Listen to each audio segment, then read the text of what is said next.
اس پر ہم گفتگو کر رہے تھے، اور ہمارے جو اسکالر تھے وہ ہمیں سائنسی اسباب کے حوالے سے ہمیں بتا رہے تھے. ناظرین، اس حوالے سے میں ایک چھوٹی سی بات ایڈ کر کے میں ساتھ ہی اپنے مذہبی اسکالر کو لائن پہ لوں گا. ناظرین، جو سائنسی اسباب ہیں انکار خدا کے، تو وہ اس حوالے سے یہ کہتے ہیں کہ کائنات میں جو کچھ ہو رہا ہے وہ ایک متعین قانون فطرت کے مطابق ہو رہا ہے، لہٰذا ان فطری قوانین کی توجیہ کے لیے ہمیں کسی خدا کی ضرورت نہیں معاذ اللہ. تو اس استدلال کا جو بہترین جواب ہے وہ یہ ہے کہ nature is a fact not an explanation. یعنی سائنس اس بات کو ڈیل کرتی ہے کہ جو کچھ ہے کائنات میں وہ کیا ہے، اور یہ بات سائنس کی دسترس سے باہر ہے کہ جو کچھ کائنات میں ہے وہ کیوں ہے. اس کیوں کا جواب جو ہے وہ صرف اور صرف ہمیں اسلام دے سکتا ہے. تو ناظرین کرام، ہم چلتے ہیں اپنے اسکالر کی طرف. فیصل صاحب، یہ بتائیے گا کہ سائنسی اسباب کا ذکر تو ہو گیا، تو مذہبی اسباب کا جب ذکر کریں گے تو اس حوالے سے آپ کیا کہنا چاہیں گے؟ دیکھیے عثمان بھائی، مذہبی اسباب جو ہیں وہ الہاد کی تمام محرکات اور اسباب میں سب سے زیادہ اہم ہیں، اور جدید الہاد کی زیادہ تر وجوہات جو ہیں وہ مذہبی نوعیت کی ہیں. مذہبی نوعیت کے اسباب میں جو سب سے اہم اور سب سے بڑا سبب ہے الہاد کا، وہ ہے مذہبی طبقے کی لا مذہبیت، خود اہل مذہب کی لا مذہبیت. یعنی مذہب ہمیں اخلاقیات کا درس دیتا ہے، لیکن دور حاضر میں اگر ہم مذہبی طبقے کو دیکھیں، اس کے رویے کو دیکھیں، تو اس میں سے کہیں بھی مذہبی تعلیمات واضح یا ظاہر نہیں ہوتی. بے عملی بہت بڑا، بے عملی، یعنی کہ ہر شخص اپنی فیلڈ میں اپنے علم کا نمائندہ ہوتا ہے.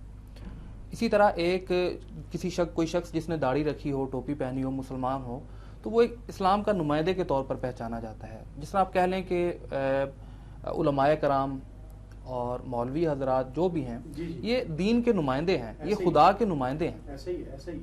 یعنی ہم ان سے اللہ کے بارے میں، دین کے بارے میں معلومات حاصل کرتے ہیں. اگر ان میں کوئی نقص آئے گا، ان کے علم و عمل میں کوئی نقص آئے گا، تو جو ان سے علم حاصل کرنے آیا ہے وہ اگر ان کی ذات میں کوئی عیب دیکھے گا تو وہ ہدف بنائے گا، نشانہ بنائے گا خدا کی ذات کو یا اسلام کو.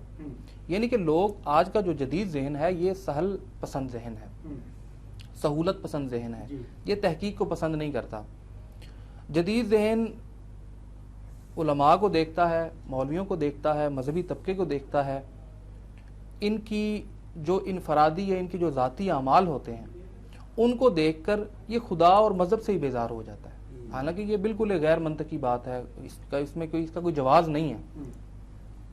لیکن دور حاضر میں جو الہاد کے اسباب ہیں اس میں یہ جو اہل مذہب ہیں یا نمائندگان مذہب ہیں ان کی بے عملی، ان کی حد سے زیادہ جذباتیت، کچھ فرقہ وارانہ فسادات کہہ لیں یا الزامات کہہ لیں، بہتانات کہہ لیں، تعصبات کہہ لیں. اور اسی طرح مذہبی اسباب کے اندر مختلف جو مذاہب ہیں دنیا کے اندر، ان میں ایسی غیر معقول اور نامناسب تعلیمات موجود ہیں کہ جن کو کوئی بھی ذی شعور انسان قبول نہیں کر سکتا. مثلا ہندوازم میں آپ دیکھ لیں کیا کچھ ہے، اور اس طرح عیسائیت میں اور دوسرے مذاہب میں بھی ایسی غیر منطقی اور غیر حقیقی تعلیمات ہیں کہ جو کوئی بھی صاحب عقل انسان تسلیم نہیں کر سکتا.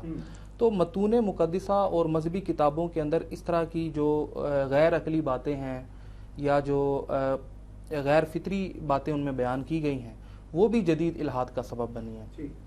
یعنی کہ ایک طرف تو اہل مذہب کا رویہ ہے، ان کا علم و عمل ہے، دوسری طرف جو باطل اور تحریف شدہ مذہبی متون ہیں یہ بھی الہاد کا سبب بنے ہیں. الحمدللہ اسلام غیر محرف ہے، اسلام میں کوئی تحریف نہیں ہوئی، اور اسلام میں کوئی بھی قرآن پاک میں اور ذخیرہ احادیث میں کوئی بھی ایسی روایت یا آیت موجود نہیں ہے کہ جس کو آپ غیر سائنسی یا غیر عقلی یا غیر فطری قرار دے سکیں.